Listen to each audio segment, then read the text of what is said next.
Em nome do Pai, do Filho e do Espírito Santo. Amém. Ave Maria, cheia de graça, o Senhor é convosco. Bendita sois vós entre as mulheres, bendito é o fruto do vosso ventre, Jesus. Santa Maria, Mãe de Deus, rogai por nós, pecadores, agora e na hora de nossa morte. Amém.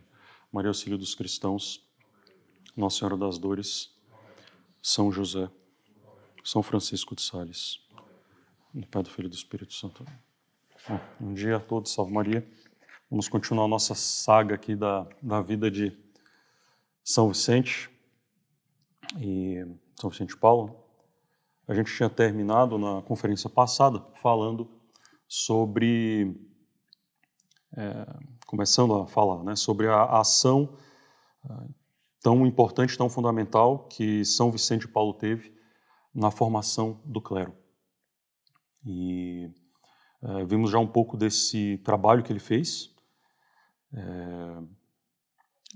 com os exercícios espirituais, né, que passaram a ser pregados, né, por ele e pelos padres dele, para aqueles que iam ser ordenados na congregação da missão. Isso foi uma consequência do que São Vicente viu em relação à necessidade de continuar as missões que ele pregava, né, em relação especialmente no campo, né? O povo era instruído pelos padres, pelos missionários, mas depois esses padres iam embora e o povo ficava sem instrução, né? Porque justamente os padres não estavam sendo bem formados, não estavam sendo bem escolhidos e selecionados. Então, para tentar remediar essa situação, ele institui os exercícios espirituais para aqueles que iam ser ordenados, para que eles pudessem estar realmente imbuídos do espírito do sacerdócio. Depois, eles percebem que isso não é suficiente e São Vicente institui também os exercícios espirituais para aqueles que já se ordenaram e para que mantenham, né, viva a chama da caridade e o zelo sacerdotal. Então, depois de terem feito, né, os exercícios espirituais, serem ordenados, passado um tempo, eles iam lá para a congregação da missão, sacerdotes de Paris, em geral, daquela região, para fazer os exercícios espirituais, né? E isso se tornou depois os retiros anuais do clero. Não só isso, São Vicente começa a pensar também, enfim, por sugestão de outros padres, a não fazer simplesmente uma coisa pontual para os sacerdotes, mas uma coisa que tivesse uma constância maior, né? Então eles começam com as conferências das terças-feiras, que hoje, né, se tornaram as conferências espirituais que existem nos seminários ou mesmo para os sacerdotes. Então todos aqueles que tinham sido, né, ligados de alguma maneira por algum vínculo de caridade, né, caridade sacerdotal ou fraternal até, quando estavam fazendo os exercícios espirituais antes de serem ordenados, mesmo depois, toda semana eles se encontravam e um tema era discutido, São Vicente Paulo geralmente falava, para, enfim, manter essa aliança e essa formação. Então, essa aí foi uma obra fundamental, né, tão fundamental que, na verdade, todo esse padrão se perpetua até hoje, né, na formação dos sacerdotes. Mas, como eu contei na última conferência, e foi aí que a gente parou, percebeu-se, né, e vários bispos levantaram também essa questão, que precisava ir além, né, e de uma maneira mais profunda trabalhar na formação daqueles que se tornariam sacerdotes.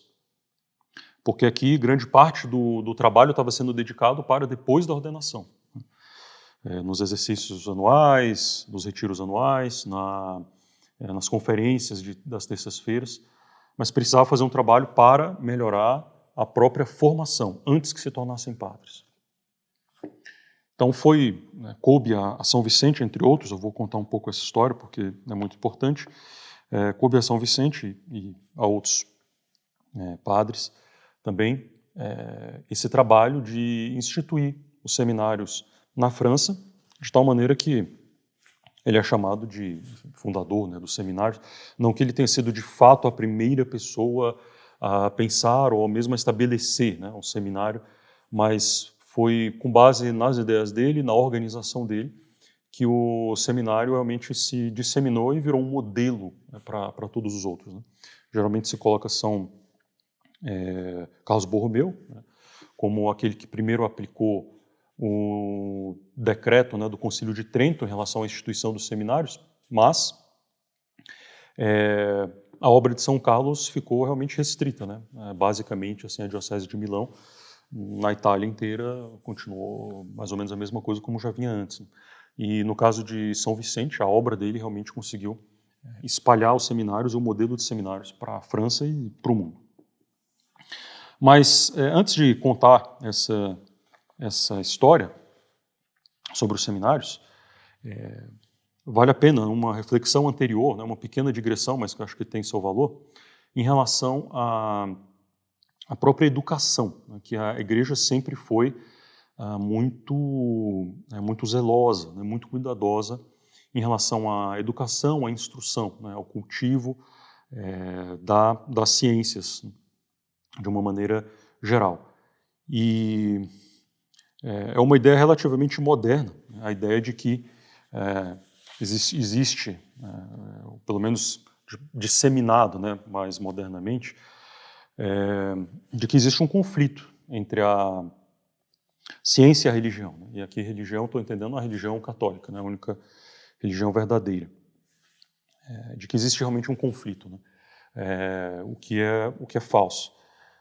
A gente vê no Evangelho, né, Cristo falou para os apóstolos: ide e ensinai. Esse ensinai está claramente relacionado com as verdades de fé, sem dúvida nenhuma, mas a igreja nunca limitou a isso, nunca limitou somente a questão de fé, né? Desde o começo, quando se estuda a história, percebe-se que, mesmo na época que a igreja era perseguida no Império Romano, já havia escolas, né? Escolas fundadas pela igreja, né? E quem conhece um pouquinho de história vai saber que essa é uma objeção, né, contra a religião, que se tivesse sido dita ali na Idade Média, né, por exemplo, é uma coisa assim que ia cair num ridículo total, né. Mas depois da Renascença, depois da pseudo-reforma, né, protestante, a ciência foi se emancipando, né, da religião, e aí esse tipo de argumento começou a ganhar força.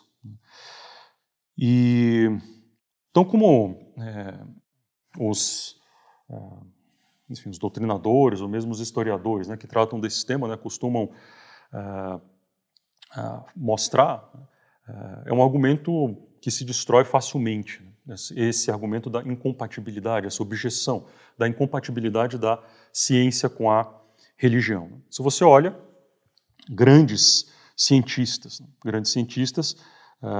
foram religiosos de uma maneira geral, né, muitos mesmo foram católicos. Mas essa não é uma resposta que deve nos contentar, né? Então, geralmente se coloca esse tipo de coisa, ou a contribuição que a igreja foi dando ao longo do tempo em relação à ciência, às descobertas, os padres que se dedicavam à astronomia, pesquisas químicas, etc, etc. Isso tudo tem seu valor, mas isso não é uma resposta assim, realmente decisiva, né? Não é uma resposta decisiva. O que realmente é a resposta decisiva para isso é realmente se analisar, né? Ou seja, se existe um confronto, né, entre ciência e religião, e de tal maneira que a ciência é incompatível com a religião, isso tem que estar, seja pelos princípios da religião e da ciência, que são incompatíveis, né, seja, de fato, porque tem um dogma da religião, um dogma católico, que foi afirmado como, né, absolutamente certo pela igreja, e que demonstra-se cientificamente que é um dogma falso, né? Então, é isso, ou seja, para que nós pudéssemos afirmar, né, que há uma incompatibilidade entre ciência e religião, seria preciso demonstrar pelo menos uma dessas duas coisas. E geralmente tenta-se fazer algum tipo de argumentação especiosa, falaciosa em relação a essas coisas. Pega-se um padre da igreja que falou alguma coisa que hoje está cientificamente provado que é falso, né? Mas se esquece, né, que o que um santo, um estudioso, um sábio católico falou, por si só, não é o que necessariamente a igreja fala. É claro que os santos podiam também errar nesse sentido. Não devemos ser precipitados para simplesmente dizer que eram ignorantes e tudo, mas, obviamente, não é possível excluir um erro, né, que eles tenham cometido nesse sentido. Mas isso aqui não demonstra que a ciência é incompatível com a religião, né? Para demonstrar, eles teriam que achar, o que não existe, que realmente a igreja propôs, né, como afirmou que era uma verdade revelada, como um dogma, algo que está cientificamente provado que não é, né? Então, isso nunca aconteceu, nem vai acontecer, né? Então, eles tentam, né, então, se eles não conseguem assim, tentam de alguma maneira mostrar essa incompatibilidade, essa oposição, argumentando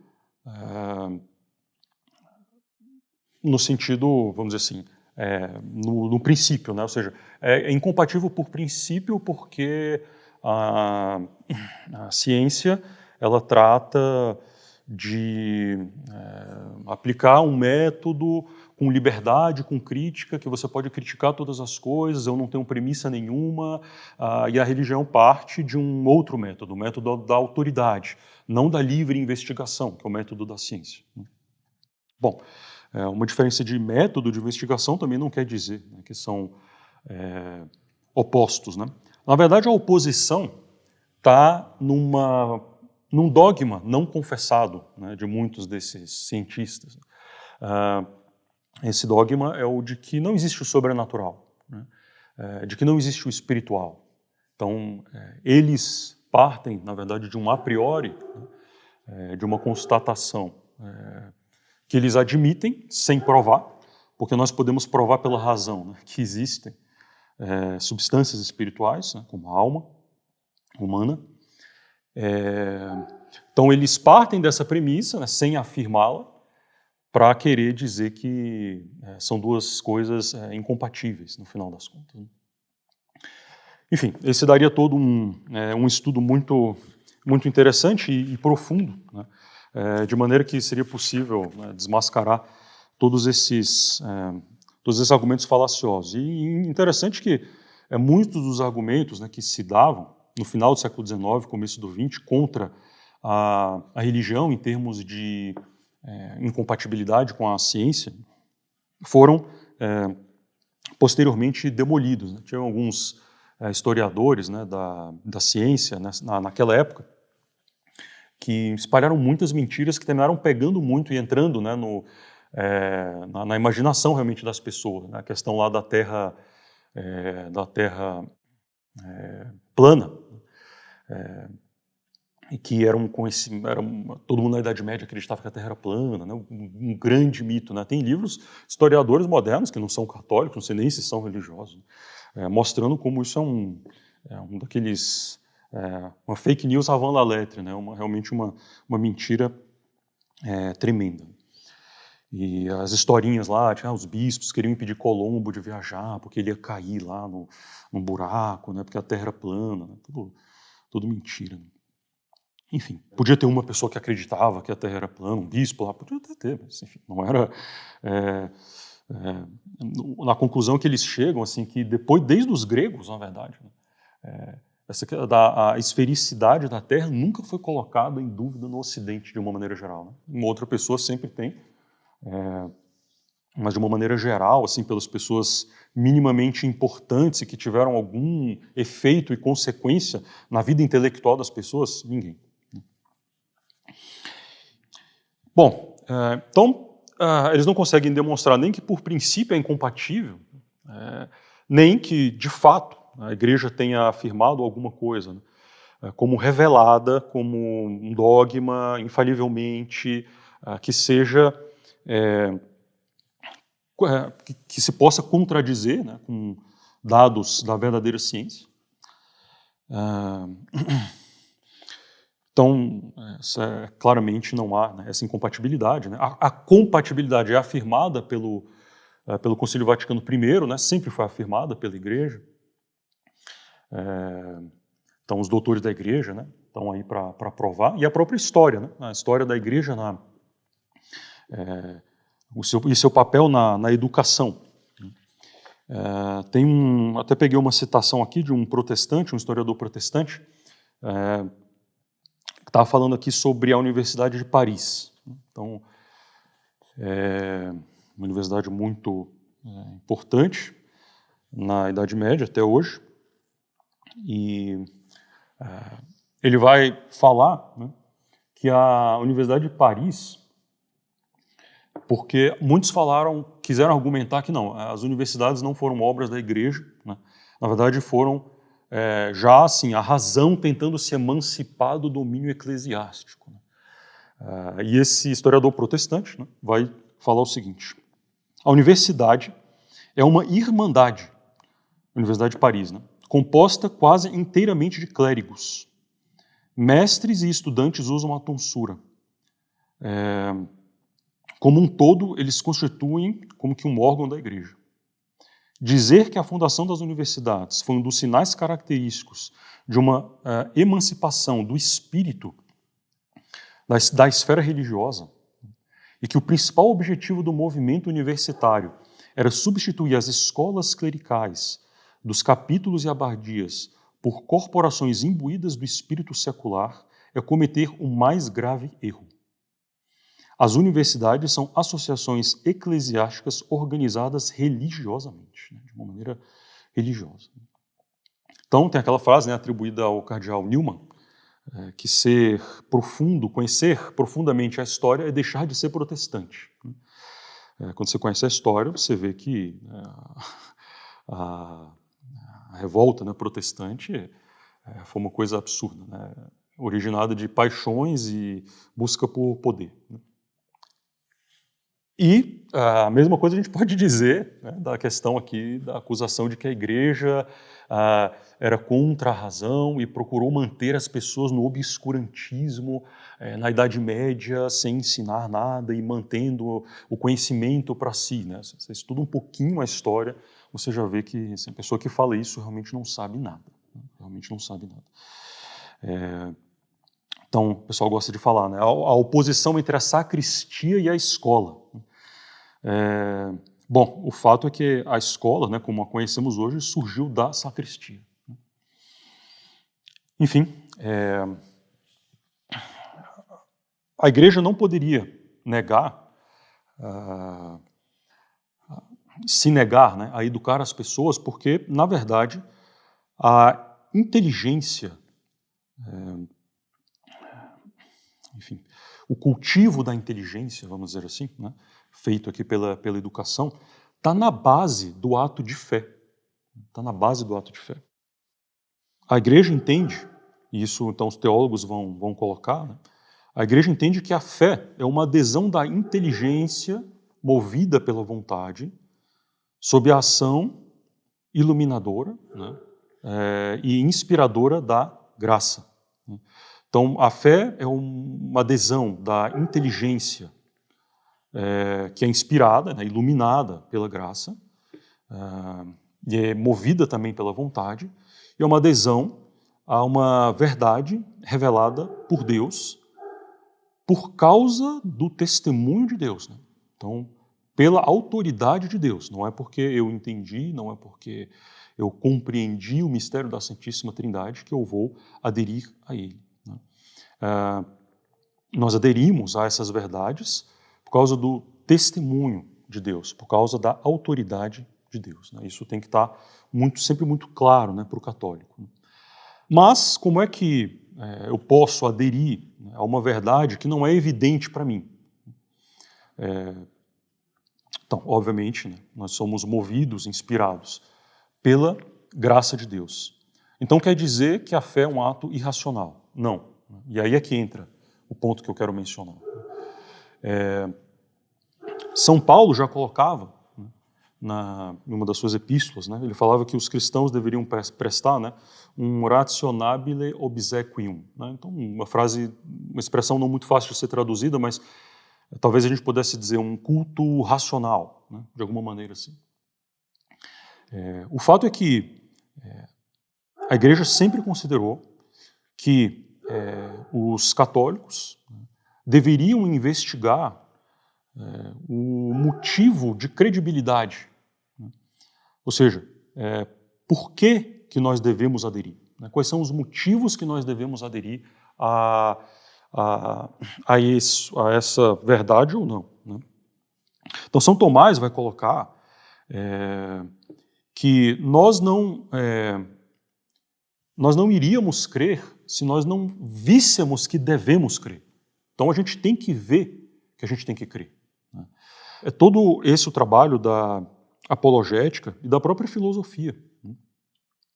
Então o objeto, né, vamos dizer assim, da apologética, como uma ciência mesmo, né, que se estuda, é justamente a credibilidade do dogma, ou seja, a aptidão desse dogma em termos de credibilidade, ou seja, se ele tem elementos para serem credíveis, né? Por causa do testemunho de Deus. E isso a razão vai nos dizer que sim. Né? E aí entra toda a questão da análise da possibilidade de revelação, se isso contradiz a razão ou não, como é que essa revelação pode ser tida como verdadeira, né? Assim, em termos de alguns sinais, e aí entra a questão do milagre, né, das profecias. Então, dizer que na igreja, né, na fé, na religião, não entra a razão, é desconhecer completamente como é que se dá o ato de fé. Então, a razão tem um papel aqui anterior, vamos dizer assim, à fé. Né? Anterior no sentido de que vai, pelo menos de uma maneira não necessariamente explícita, mas pelo menos de uma maneira implícita, vai aderir, vai dar o seu assentimento, vai dizer que é credível esse dogma. Não é que vai explicar, não é que vai explicar, mas vai dizer que sim, realmente é a autoridade de Deus. A razão pode dizer que isso aqui não tem, vamos dizer, nada que seja contraditório, né? Essa adesão a essas verdades. Então, aí o ato de fé tem por base aqui a inteligência, né? A razão, a busca pela verdade. E é por isso, né, sem dúvida, que temos nos seminários a filosofia como um preâmbulo, né, do estudo da teologia. Né? Então se chega na teologia depois da filosofia, né, depois de se realmente estudar todas essas questões em relação ao conhecimento, verdade, razão. E ainda, só para terminar, né, é uma contradição gigantesca, né? Essas pessoas que dizem, né, que a igreja é oposta, a fé é oposta à razão, né, a ciência, a religião, porque, no fundo, todos esses filósofos e esses cientistas, né, em grande parte, eles negam a razão. Né?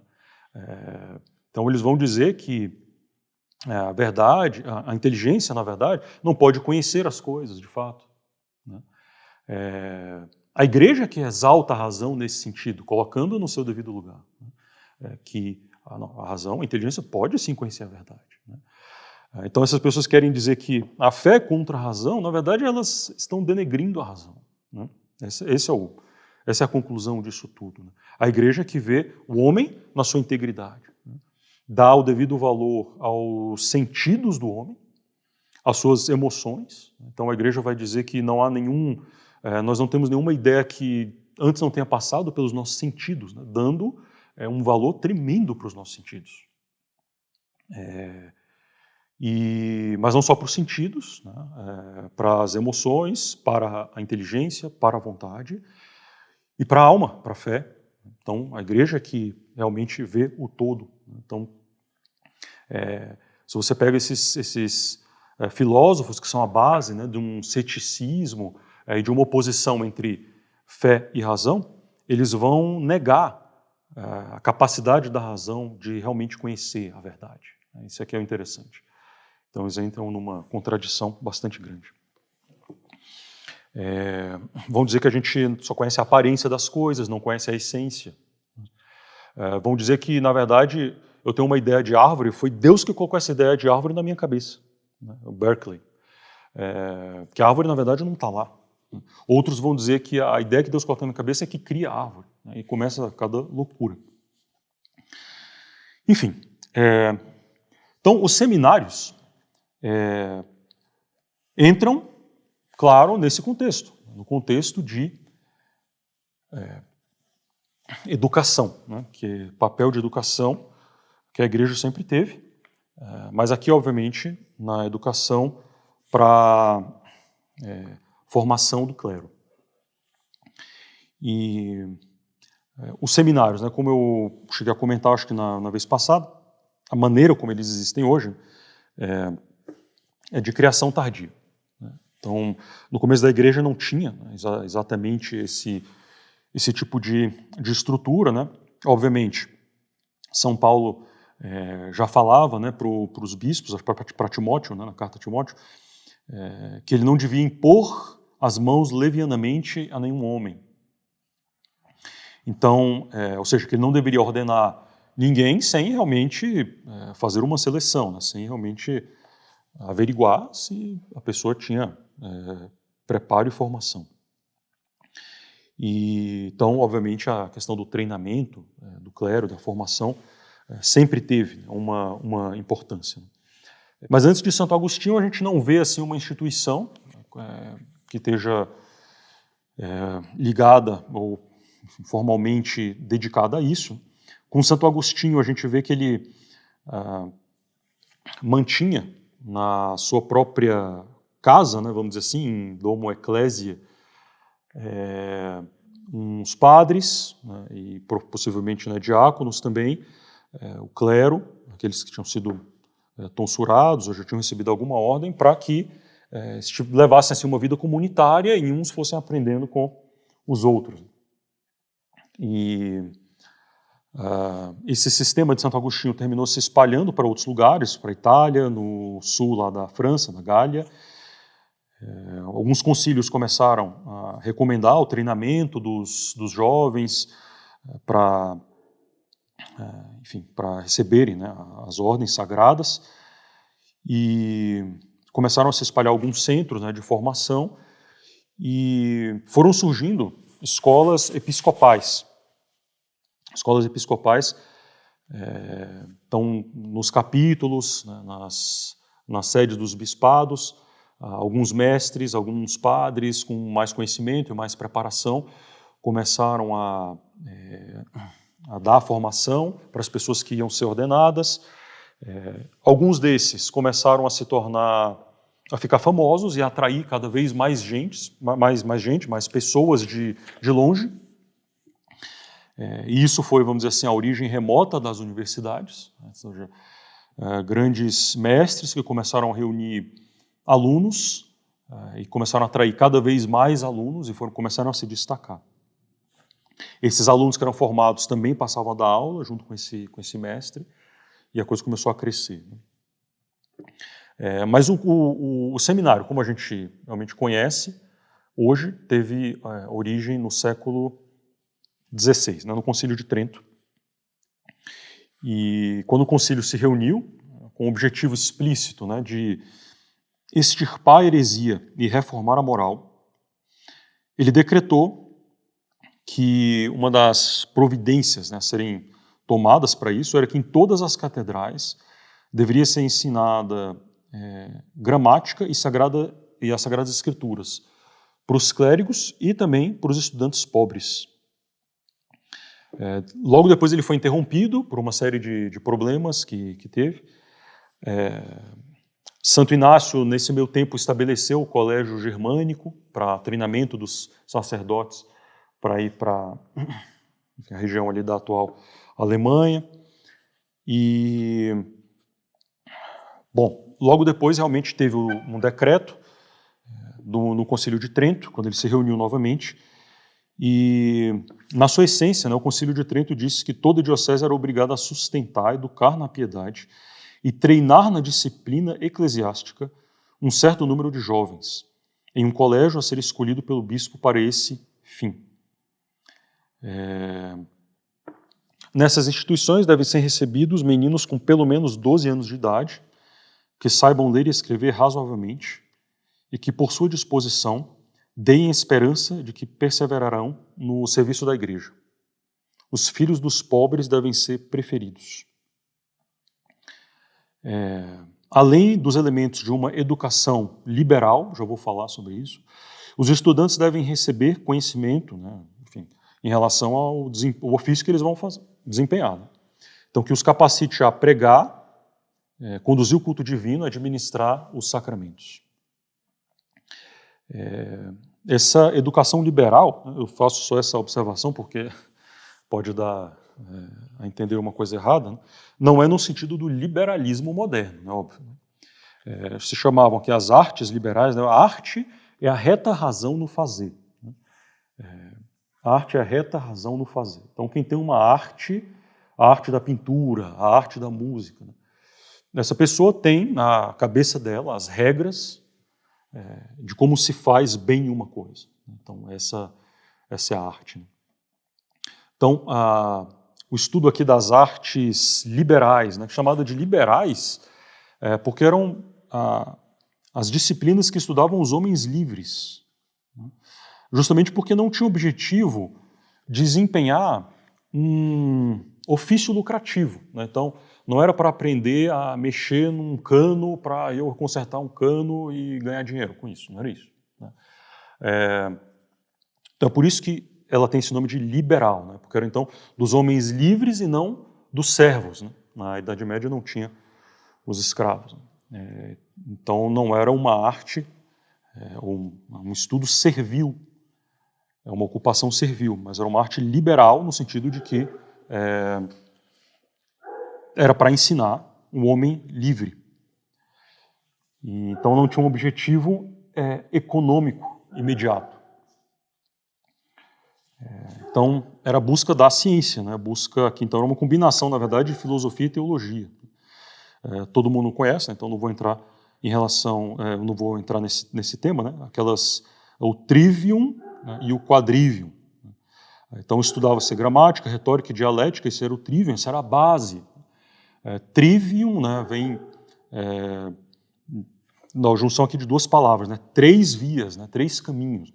Então era o lugar onde 3 caminhos se encontravam. Né, esses 3 caminhos, a gramática, a retórica e a dialética. E era a base dos estudos mais avançados, que era o quadrivium. Então daí vem a nossa palavra trivial. Né, trivial, porque é a base, é a coisa simples, vamos dizer, né, do trivium. Então, e depois tinha o quadrivium, que estudava aritmética, geometria, astronomia e música. Bom, então essas eram as artes liberais, né? As artes liberais na Idade Média e sobre as quais também aqui fala o Concílio de Trento.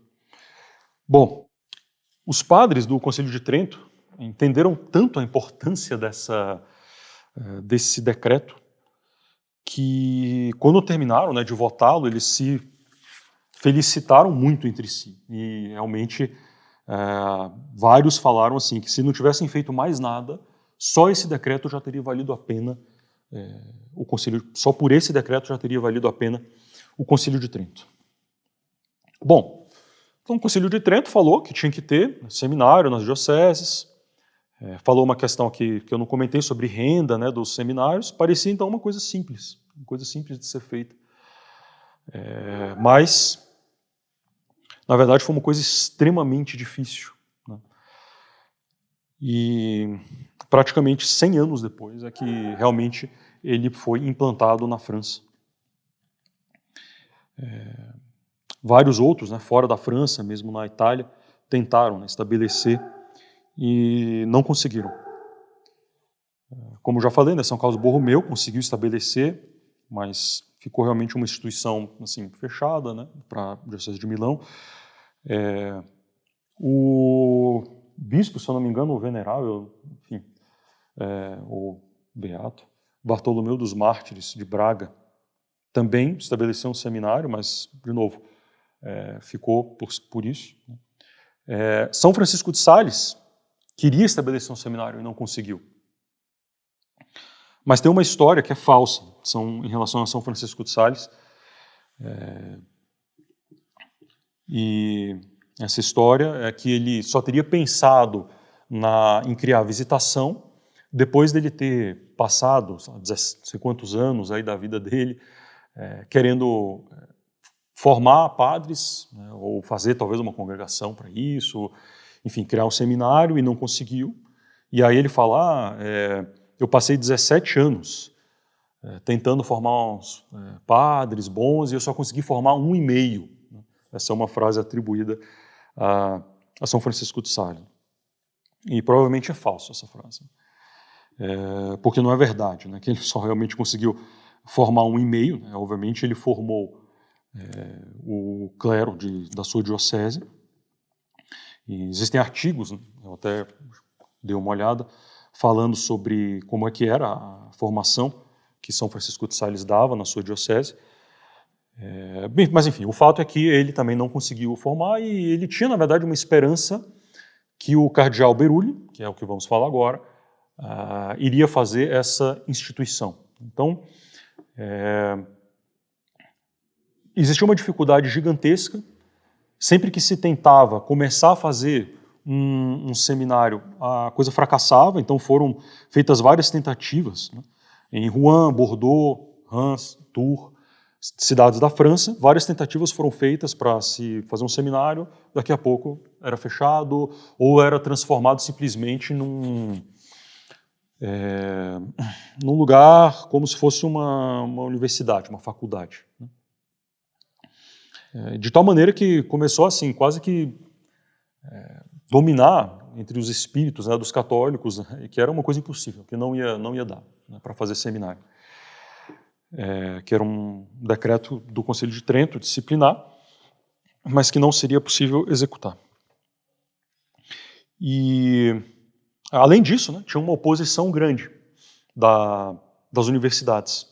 Então, até essa época, os padres, basicamente, que estudavam, né, estudavam em universidades. Então, faziam filosofia ou teologia nas universidades. O próprio São Vicente de Paulo, né, foi formado na Universidade de Toulouse, né, São Francisco de Sales, em Paris e Pádua, etc. Bom, então essas instituições, obviamente, se opuseram, de alguma maneira, à criação e à instituição dos seminários. Mas existiam alguns padres na França, nessa época, que estavam realmente dedicados para a questão da formação do clero, que desempenharam um papel gigantesco aqui. Então, como está aí, né? Então, o padre, depois cardeal, né? Berulli, o Bourdoise, o São Vicente de Paulo, né? Que é chamado Messier Vincent, e o padre Ollier. Eles todos se conheciam, tinham relações íntimas e tinham a mesma chama, né? O mesmo zelo para a formação e a regeneração do clero. Bom, o cardeal Berulli, né, como a gente já comentou algumas vezes, ele fundou a Congregação do Oratório francesa, em Paris. E, então, várias pessoas de grande reputação de santidade faziam parte. E ele queria realmente se dedicar para a educação do clero e a direção de seminários. E ele tinha pedido para o Papa, né, na aprovação das regras, que o Papa proibisse que os padres da congregação do oratório se dedicassem a ensinar nas universidades e que fosse simplesmente uma coisa focada em seminários para o clero. E uma coisa estranha é que a regra foi aprovada, mas de todas as coisas que ele pediu, essa foi a única que não constou. E alguns enxergam isso aqui como um aspecto providencial, né? Porque, de fato, eles começaram no começo ali do oratório, né, se dedicando para a formação do clero, né, em seminários, etc., mas logo depois isso foi se degenerando, viraram professores universitários, né, e eu digo providencial porque a congregação do oratório foi uma que foi, infelizmente, contaminada pelo jansenismo depois na França. Então, se eles tivessem um papel de formação do clero e ensinassem, né, com o poder que tinham, as doutrinas, né, jansenistas, teria sido um problema gigantesco. Já foi, né? Então imagina se eles estivessem na frente de seminário. Mas enfim. Então essa era uma ideia do cardeal Berulle.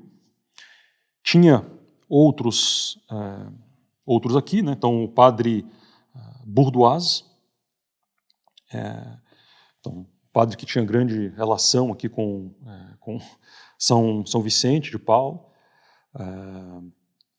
e muitos acreditavam, né, que os seminários eram uma coisa impossível, né, e ele tentou aqui fazer uma obra de restauração do clero, por exemplo, voltar a usar batina, então coisa que muitos já não faziam, né, nessa época. Cuidado com as cerimônias, cuidado com a celebração, cuidado com as rubricas. E, enfim, fez um trabalho aqui importante também. Mas agora a gente entra nos dois, né, principais, que foram os que realmente criaram os seminários na França, né, então São Vicente e o padre Ollier. Então, São Vicente não queria, no começo, né, e é um padrão da vida de São Vicente, não queria nem ouvir falar dessa questão de seminário. O objetivo dele era pregar a missão para as almas abandonadas, especialmente as almas do campo. Esse era o objetivo dele. Mas, como ele começou a trabalhar aos poucos na formação do clero, começou a entrar cada vez mais no espírito dele de que realmente para que essa obra fosse adiante, seria preciso criar um seminário. As pessoas falavam com ele, ele reticente, falava que o Papa tinha aprovado a congregação dele para pregar as missões, né? Mas isso foi cada vez mais entrando no espírito dele, e vários bispos pediam para que ele fizesse um seminário, então ele terminou cedendo. Então, em 1635, ele fez uma primeira tentativa, pegou jovens entre 12 e 14 anos, já tinham sido tonsurados, eram clérigos, para prepará-los aqui para o sacerdócio. Mas essa tentativa fracassou brutalmente. Possivelmente eram muito jovens, os diretores, né, do seminário, enfim, os padres não estavam acostumados, não conseguiram distinguir exatamente, pessoas que tinham aptidão, não tinham, enfim, não deu certo. Em 1641, então 6 anos depois, ele vai coordenar a criação de um seminário em Annecy, né, cidade lá de São Francisco de Sales, né, São Francisco de Sales já tinha morrido há muito tempo. O bispo daquela época,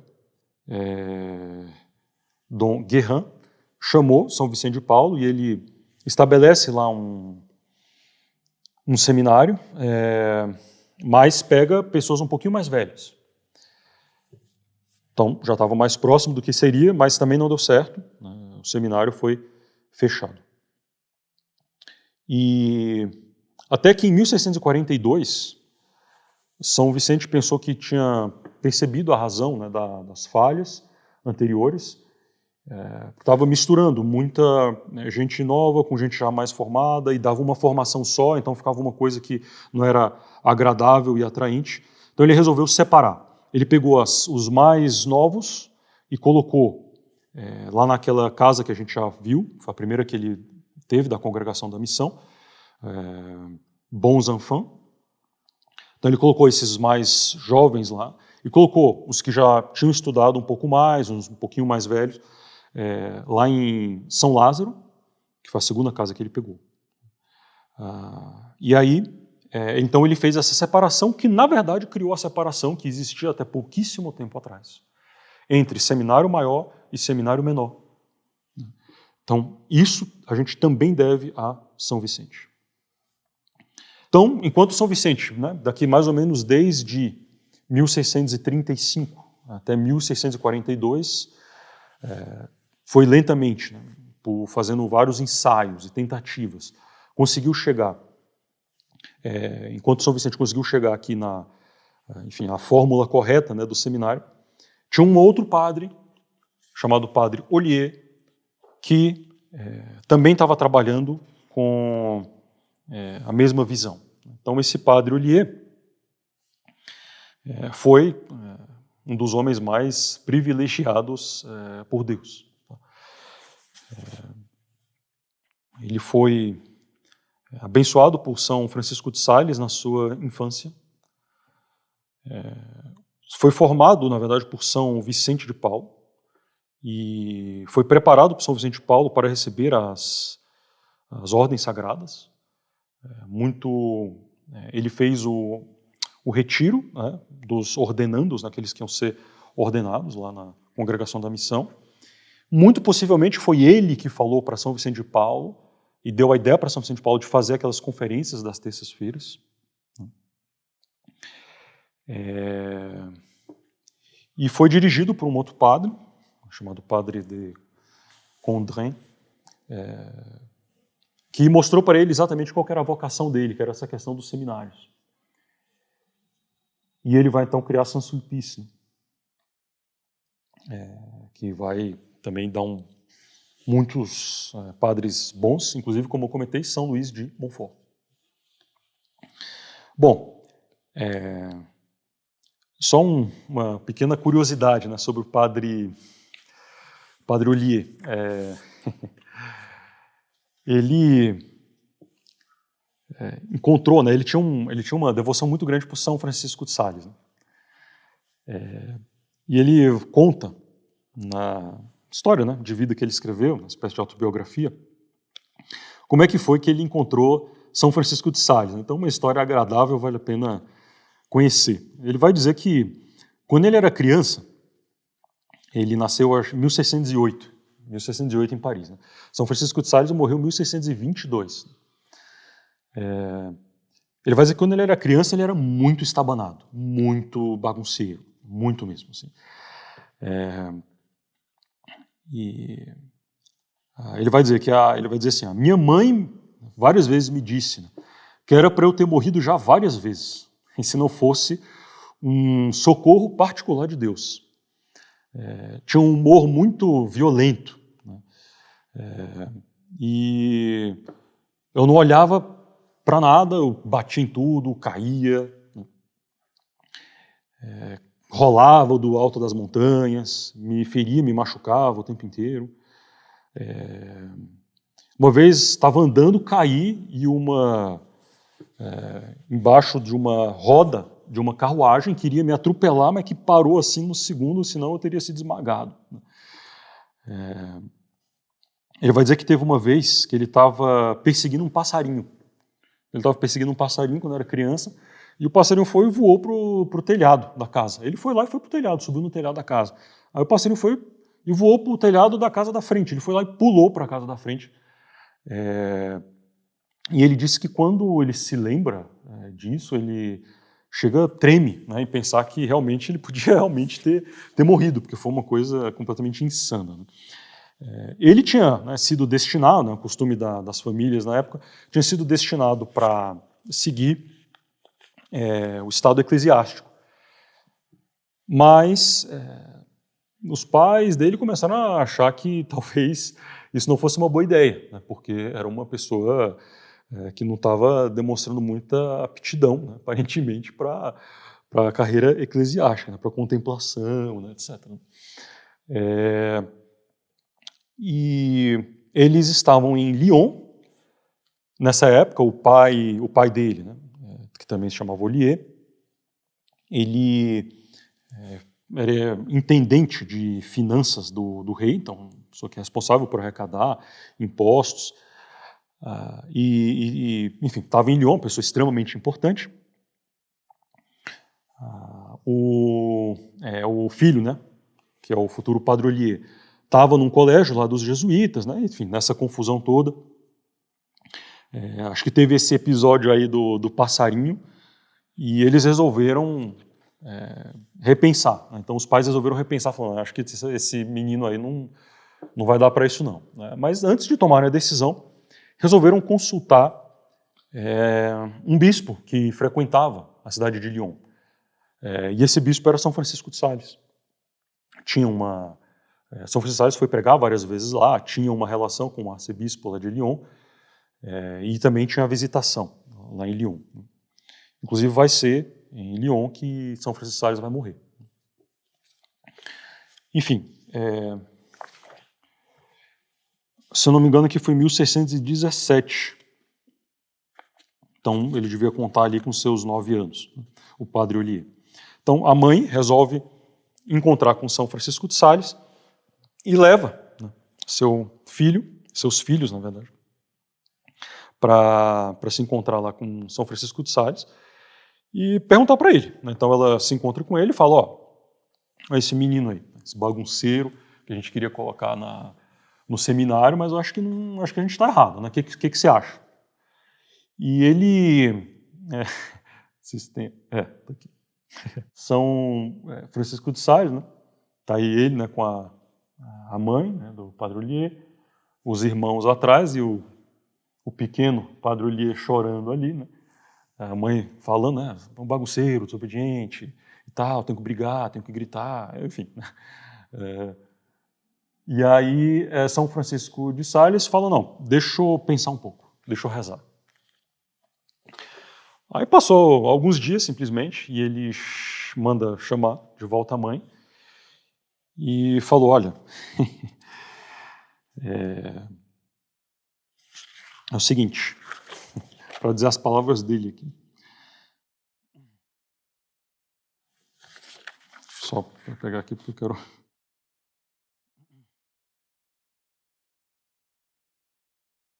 Então ele ficou rezando vários dias e um amigo do Padre Ollier que estava aí falou que foi o seguinte, depois da missa, São Francisco de Sales mandou chamar ela e falou o seguinte, madame, tenha um pouco de paciência e você não deve se afligir, porque Deus prepara na pessoa desse bom menino um grande servidor de sua igreja. Ele coloca a mão na cabeça do menino Ollier e dá uma bênção. E, inclusive, fala depois que queria levar o menino para a Annecy, diocese de São Francisco de Sales, para educá-lo na carreira eclesiástica. Né? Porque ele tinha uma ideia de renunciar ao ministério episcopal, São Francisco de Sales, e morar na beira do lago de Annecy, um negócio lindo, maravilhoso, na paz, sem nenhuma preocupação, escrevendo e lendo livros e rezando. Né? Esses projetos de vida tranquila dificilmente dão certo. Né? E no caso dele não deu. E ele então não conseguiu fazer isso. Né? O Padre Ollier nunca foi realmente formado por São Francisco de Sales, mas o fato é que o Padre Ollier vai dizer, né, eu devo a minha vocação a São Francisco de Sales. Se São Francisco de Sales não tivesse falado isso lá, né, minha mãe teria me tirado, né, muito provavelmente da carreira eclesiástica e, enfim, né, não seria padre, muito provavelmente. Então ele tinha uma grande veneração, invocava São Francisco de Sales, né, São Francisco de Sales vai morrer em 1622, invocava São Francisco de Sales frequentemente, e tinha ele assim como realmente um patrono, né, e o patrono da vocação dele mesmo. Mas enfim, o Padre Ollier, né, estamos aqui no Padre Ollier, essa história eu já contei. E ele era dirigido por São Vicente de Paulo, mas começou-se a criar um problema, Porque São Vicente de Paulo queria que o Padre Ollier se tornasse bispo. E o Padre Ollier não queria aceitar, né? Então, para fugir um pouco assim, de São Vicente, São Vicente queria que ele se tornasse bispo, né? Para fugir um pouco ali, ele termina saindo, né? Indo para uma outra cidade. E ele termina se consultando com uma religiosa que ele estava pregando num retiro, se não me engano, uma religiosa que tinha uma fama de santidade. E ele termina se consultando com ela e ela fala, ó, é o seguinte, você não tem que ser bispo coisa nenhuma, né? E você tem que você tem que ser dirigido, na verdade, por um outro padre da congregação do oratório, porque ele vai te falar o que você deve fazer. Esse padre, o padre que eu já mencionei, Condren, ele aparentemente, né, tinha uma santidade tremenda. E, sim, o cardeal Berulli ficava beijando o chão que ele pisava, né, esse padre aí. São Vicente disse, não se encontrou homem semelhante a ele. E batendo no peito, São Vicente de Paulo falava, depois que esse padre morreu, falava, estou arrependido, né, porque eu não o honrei tanto quanto ele deveria.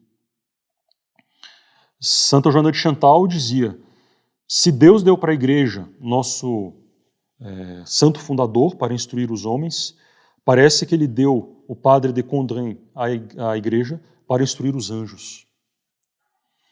O padre Ollier mesmo vai dizer, tudo que a gente via nesse padre era simplesmente uma casca, porque na verdade o interior dele não era ele, era o Nosso Senhor vivendo nele.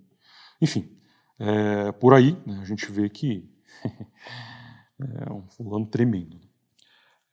E aí então o padre Ollier foi falar com esse padre e ele falou, você não tem nem que pensar em ser bispo, você tem um papel mais importante para desempenhar na igreja, um papel que vai ser mais útil.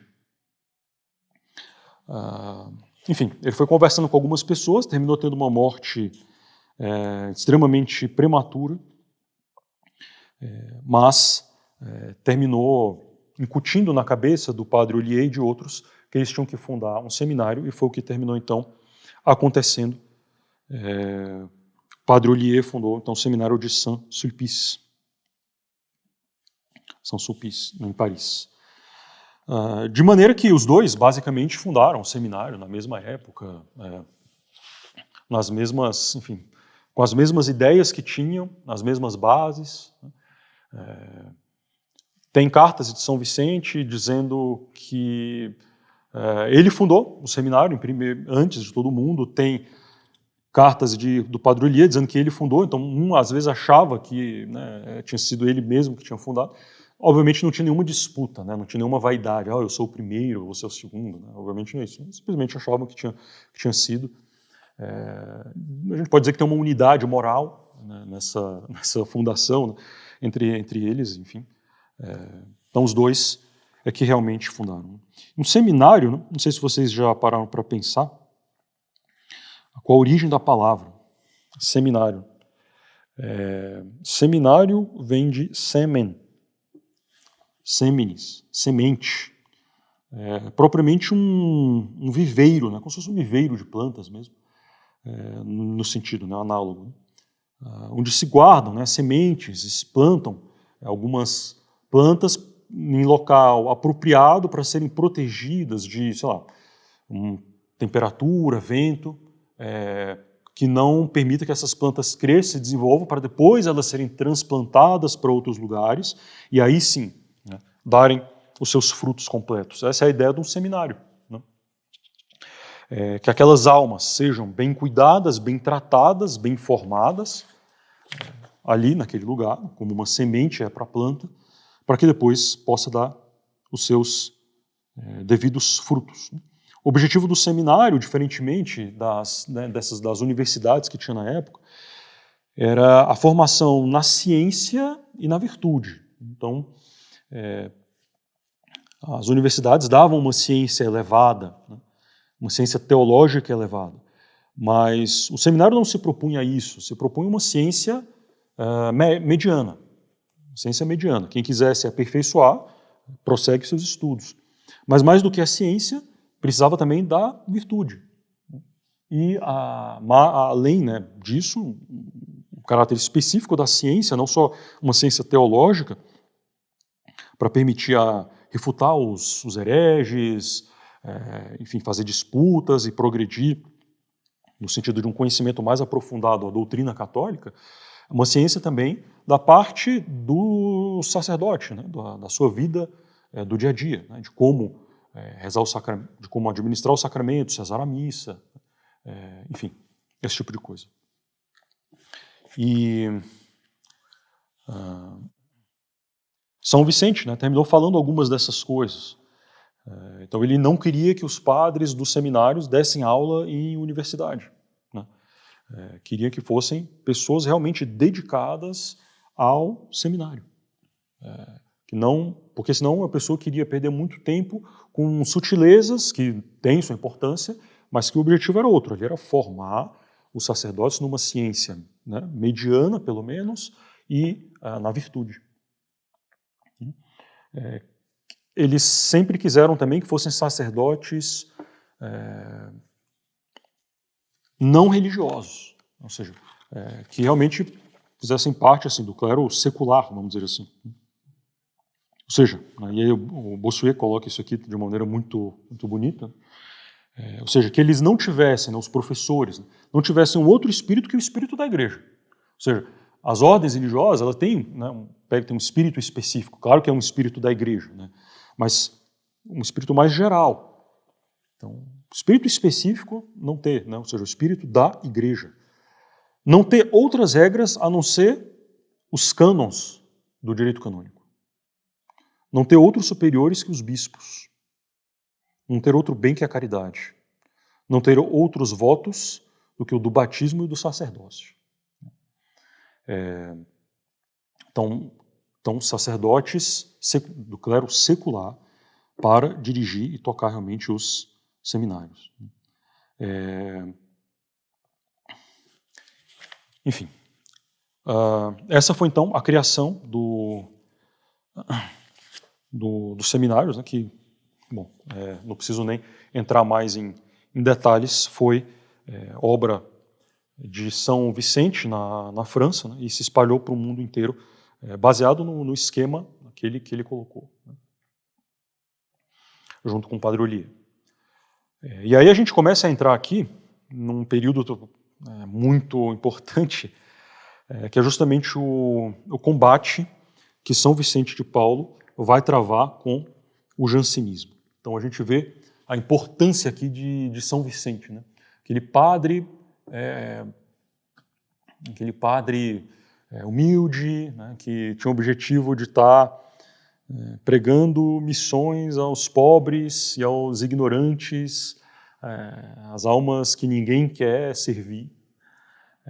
O papel que, na verdade, ele terminou desempenhando para essas pessoas, sim, veremos isso ainda um pouco mais depois, mas para a igreja de uma maneira geral, com a questão do clero, a formação do clero e o combate doutrinário, né? E aí aqui a gente vê uma outra faceta de São Vicente de Paulo, em geral desconhecida, né? Ele é conhecido na parte social, que é importantíssima e fundamental, mas essa parte aqui geralmente as pessoas conhecem menos, né, na vida de São Vicente.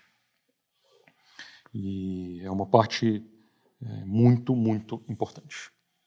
Então, enquanto, eu coloco essa frase aqui, né, enquanto os santos sacerdotes de quem acabamos de falar, né, São Vicente, Cardeal Berulho, Padre de Condren, Padre Ollier, Padre Bourdoise, sem esconder as feridas da igreja, trabalharam para curá-las.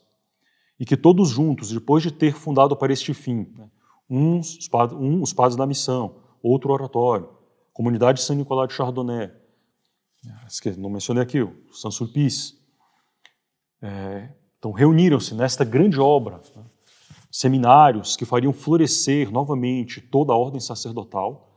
Havia outros grandes homens, doutores eruditos, que viam claramente as feridas da igreja, que choravam por elas, não menos amargamente, mas que não tendo uma fé tão profunda em sua vida imperecível, a vida imperecível da igreja, chegaram quase ao desespero de sua cura e buscaram fora dela os meios de regenerá-la.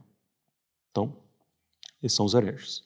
Quando a gente está falando aqui do jansenismo, a gente está falando de duas pessoas, né, principais, Cornélius Jansenius e esse Jean Duverger de Orane, que a partir de agora eu vou chamar só de Abade de Saint-Cyran ou mesmo Saint-Cyran.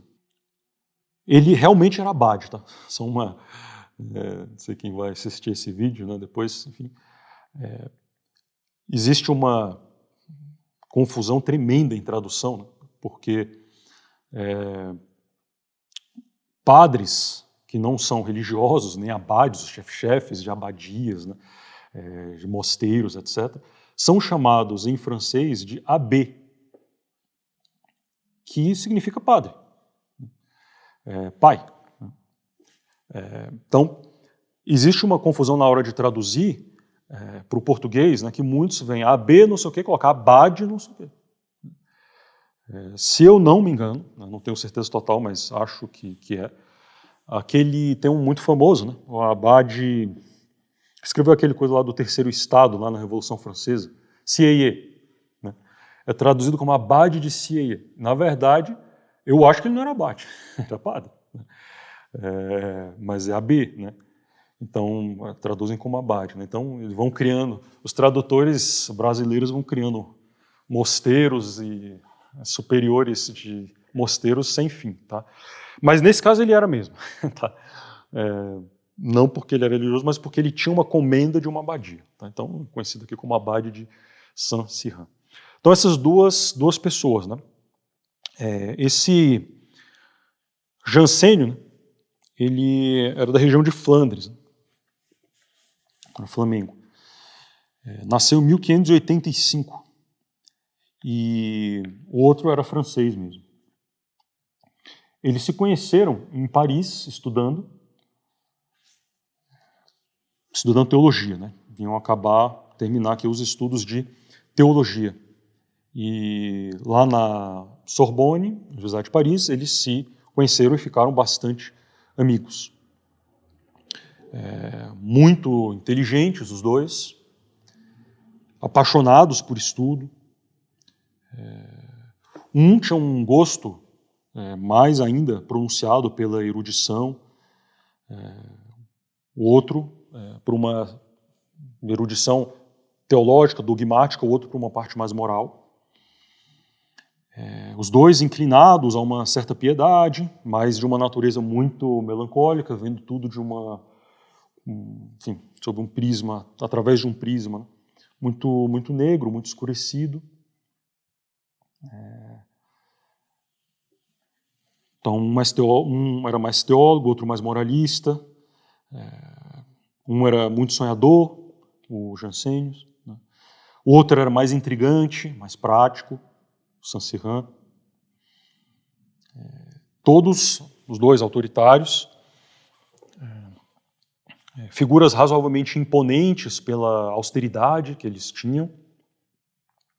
Esses dois juntos vão dar um golpe tremendo na igreja, de tal maneira que, se realmente a igreja não fosse uma instituição divina, ela não teria sobrevivido. Hoje a gente conhece muito melhor a história deles, porque eles resolveram manter em segredo grande parte do que eles pensavam. E trocavam correspondências, mas com uma linguagem muitas vezes cifrada, que só posteriormente é que se foi entender exatamente o que eles pensavam. Bom, o que aconteceu? Eles estavam em Paris, mas eles estavam descontentes com a universidade, com os estudos, e resolveram, por uma série de circunstâncias, ir para a casa da mãe de um deles, no campo, estudar e terminar os seus estudos lá basicamente sozinhos, né? E eles fizeram isso com tal ardor, tal paixão, que esse Jansênio vai dizer que ele leu a obra completa de Santo Agostinho, 42 vezes. 42 vezes.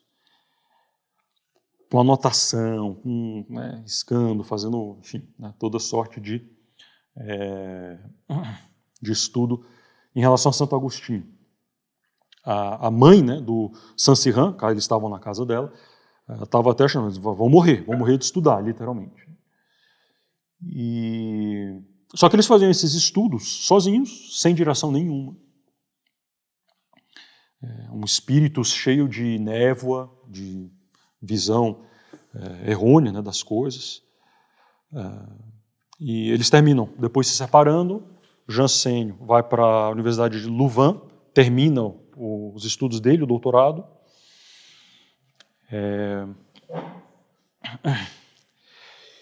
E terminam se separando, né? O Saint-Cyran volta para Paris. Só que eles, quando se separaram, para mostrar que eles estavam bem ligados um com o outro, eles resolveram que cada um ia escrever uma obra e que essa obra, por ser, eles diziam, né, inspirada em Santo Agostinho, baseada em Santo Agostinho, e o nome de Santo Agostinho, na verdade, sendo Aurelius Augustinus, em latim, escreveria uma obra que se chamaria Aurelius e outro que se chamaria Augustinus. Então, o Cornelius Jansenius, ou Jansênio, foi escrever essa obra, né, célebre, então, na igreja, Augustinus. E ele foi, então, como eu disse, foi para Louvain, né, que fica na Bélgica hoje, terminou os estudos, foi nomeado bispo, né, e escreveu essa obra. Mas antes dele publicar a obra, ele morreu. Antes de publicar a obra, ele morreu. A obra contém, inclusive, uma dedicatória, né, um protesto assim, para o Papa, dizendo que se submete em tudo, e a igreja, etc, etc. Bom, o abade de Saint-Cyran voltou para Paris e começou a entrar em relação com várias pessoas importantes. Uma delas era dessa família Arnaud, dessa madre aí, Angélique Arnaud, que era a abadesa, né, de uma abadia importante ali em Paris, chamada Port-Royal, que não existe mais. Ele começou a ter contato com várias pessoas. Essa madre, ela tem uma história, enfim, interessante. Ela, muito jovem, ela já foi nomeada abadesa de uma outra abadia para reformar essa outra abadia. Reformou tudo isso, tudo antes de jansenismo. Reformou e tal. Depois ela conheceu Santa Joana de Chantal, essa madre Angélique Arnaud. Conheceu Santa Joana de Chantal, conheceu São Francisco de Sales, inclusive é dela a famosa frase, São Francisco de Sales, enfim, com outras palavras, São Francisco de Sales é um diretor mais duro que eu já peguei. Ela seria uma espécie de paladino aqui do jansenismo. Né? O jansenismo é conhecido pela sua dureza, né? Pelo seu rigorismo, rigor excessivo. Então, essa pessoa falou isso de São Francisco de Sales, né? Que ele não passava a mão na cabeça, não. Bom, ela chegou enfim, se confessou, acho que com São Francisco de Sales um tempo, queria que ele fosse diretor dela, queria entrar na visitação. E Santa Joana de Chantal escreveu várias vezes para São Francisco de Sales, se não me engano, 2 ou 3, falando, tal, a Madre Angélique Arnaud quer entrar na visitação, pessoa muito boa, olha o que ela fez, reformou né, aquelas abadias lá. E São Francisco de Sales nunca aceitou. Ele não queria contradizer, né, Santa Joana de Chantal assim, né, ele nunca falou assim, não e está acabado. Ele falou, não, vamos ver, tal, terminou que nunca foi. Né? Então ele via aí bem, né, na verdade, via que não era muito para ela. O espírito dela, né, uma pessoa muito, muito orgulhosa, exagerada, enfim. Bom, mas a gente está aqui, né, só voltando, né, falando desse Saint-Cyran, então, que entra aqui em relações com essa madre, né, que era dessa abadia aí, ficou importantíssima, né, virou sinônimo de jansenismo, né, essa abadia. Então, começou a espalhar seus tentáculos nas suas ideias. Né. Se insinuou com o cardeal Berulle, foi recebido muito bem, porque ele fingia, ele mentia, né, ele escondia as ideias. Parecia uma pessoa boa, uma pessoa séria. Mas, para ele, obviamente, não era suficiente, né, chegar e conseguir relações ali só com a madre Angélique Arnaud, com o cardeal Berulle. Ele queria São Vicente de Paulo. Ele queria que São Vicente de Paulo aderisse às ideias dele. E, claro, ele começa a se apresentar para São Vicente, começa a frequentar as conferências, começa a ajudar São Vicente, e o ajudou de fato. Alguns problemas jurídicos que São Vicente terminou tendo na congregação da missão foram resolvidos por pessoas indicadas por ele, por esse Saint-Cyran. Realmente ele prestou serviços bons aqui, importantes, para São Vicente de Paulo. Então ele sempre muito, entre aspas, prudente, dissimulado, conseguiu ir ganhando ali a confiança e a amizade de São Vicente. Pouco a pouco, ele foi mostrando exatamente o que ele pensava. Um dia, então é São Vicente contando, né? Um dia, o São Vicente estava conversando com esse Saint-Cyran, e a conversa chegou num ponto lá de um artigo do símbolo de fé calvinista. E o Saint-Cyran defendeu. Falou que aquilo estava certo. E aí São Vicente falou, opa, é isso que você pensa? É isso, então? Aí ele falou, sem dúvida. Calvino, resposta do Saint-Cyran, Calvino, a causa de Calvino não era tão ruim, ele só defendeu mal a causa. E aí, outro dia, que São Vicente estava conversando com ele, esse abade de Saint-Cyran defende uma doutrina condenada pelo Concílio de Trento. Né? São Vicente não diz qual que é. E aí São Vicente falou, você está indo muito longe. Essa doutrina aí é condenada. Você quer que eu acredite em você ou na igreja? Porque a igreja me ensina uma coisa e você está sustentando uma coisa que é contrária ao que a igreja ensina. Você prefere o seu juízo ao juízo da igreja? Ao juízo do Concílio de Trento? A resposta do abade de Saint-Cyran, Concílio de Trento, aquilo ali não vale nada. Né? Um concílio do Papa e dos escolásticos.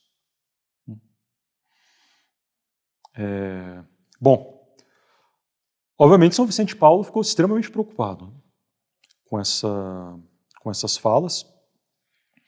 Só que ele, longe de abandonar o Saint-Cyran, ele tentou, na verdade, intervir ainda mais, né? Tentando com caridade levá-lo para a verdade e a renúncia do erro.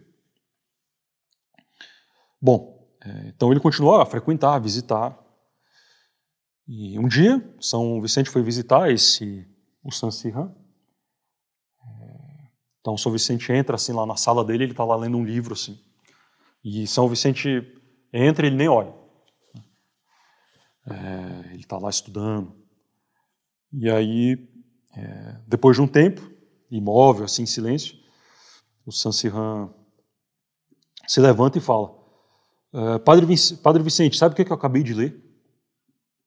A Sagrada Escritura. Deus me dá uma inteligência perfeita na Sagrada Escritura. E muitas luzes, e belas luzes para o seu entendimento, sua explicação. Assim, eu ousaria afirmar que a Sagrada Escritura é mais luminosa no meu espírito do que ela é em si mesma. Uma outra vez, São Vicente de Paulo tinha acabado de celebrar a missa em Notre-Dame, e ele foi visitar lá o abade de Saint-Cyran. E aí ele encontra o Abade Saint-Cyran, que estava saindo do lugar onde ele ficava, o gabinete dele lá de estudo, com o rosto assim todo, parecia que estava tendo uma visão assim. E aí São Vicente pensou um pouco, né, deu um sorriso assim e falou: você devia estar escrevendo alguma coisa sobre alguma luz especial que Deus te deu na oração, né? E aí ele dá a seguinte resposta: sim, é verdade.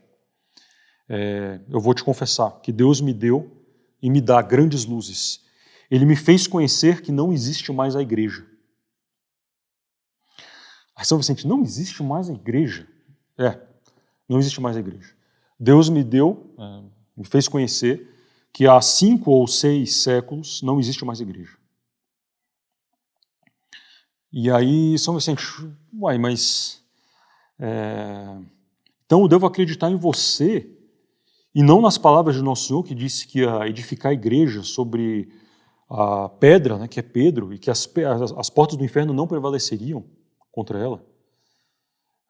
A igreja é sua esposa e ele não a abandonará jamais, de São Vicente Paulo. E aí o Abade Saint-Cyran falou: é verdade que Jesus Cristo edificou a igreja sobre a pedra, mas tem tempo de edificar e tem tempo de destruir. Ela era sua esposa, mas se tornou uma adúltera, e portanto ele a repudiou e irá substituí-la por uma outra que lhe será fiel. E aí São Vicente fala: você tem que, na verdade, desconfiar do seu próprio espírito e dos seus julgamentos e sentimentos, que são e estão muito afastados do respeito que é devido à igreja. E aí o Abade Saint-Cyran, numa frase e numa pergunta que, na verdade, revela bem o que eles achavam de São Vicente e como é que eles terminaram apresentando São Vicente para a história. O Abade Saint-Cyran vai perguntar: mas, Padre Vicente, você sabe o que é a igreja, para começar? Então, e São Vicente, né, vai responder: sei muito bem, porque é isso que me ensina o catecismo. Então ele não vai dizer não, porque eu estudei porque é isso que ensina o catecismo, a congregação dos fiéis sob a conduta do Santo Padre, o Papa e os pastores legítimos na mesma fé, nos mesmos sacramentos, etc. Você não entende nada, você não sabe, você é um ignorante. Longe de merecer ser o superior de sua congregação, você mereceria ser expulso de sua congregação. Eu fico muito surpreso que consigam te tolerar por lá. O Abade Saint-Cyran falou para ele. E São Vicente: mais surpreso do que você fica eu, que eles me tolerem. Porque eu sou ainda mais ignorante do que você pensa. E seria uma grande justiça que eles fariam se eles me expulsassem da minha congregação. Então aqui a gente vê claramente, e vamos terminar por aqui, claramente o espírito distinto dos dois. E a oposição que São Vicente Paulo vai fazer, né, a gente está só no comecinho aqui, a oposição que São Vicente Paulo vai fazer em relação ao jansenismo. Então ele vai opor a sua humildade e a caridade, né? A gente vê por essas respostas aqui, achando que sabe tudo, e São Vicente, sabendo tudo, se coloca numa posição até de inferioridade, de ignorância, por caridade. Por outro lado, a submissão, o espírito de fé em relação a Deus, à igreja, e o espírito de orgulho e de insubmissão dos jansenistas. Então, a gente vai ver que São Vicente Paulo vai continuar, né, só para dar esse toque final, para não ficar fora de contexto. São Vicente Paulo vai continuar esse combate, vai continuar tentando trazer o jansenista para a verdade, até que a doutrina jansenista de fato seja condenada e eles não deem mostras de arrependimento. E aí vai começar a intransigência, né, doutrinária de São Vicente de Paulo.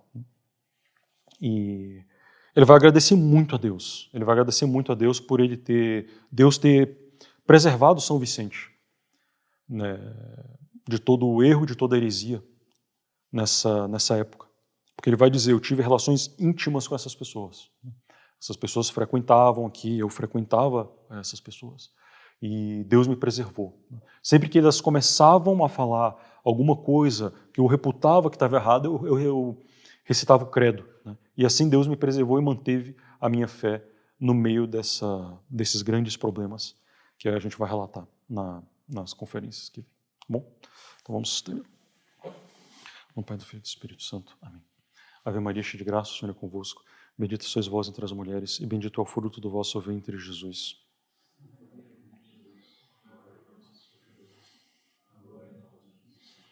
Maria, auxílio dos cristãos. Nossa Senhora das Dores. São Francisco de Sales. São Vicente de Paulo. Pai, do Filho e do Espírito Santo.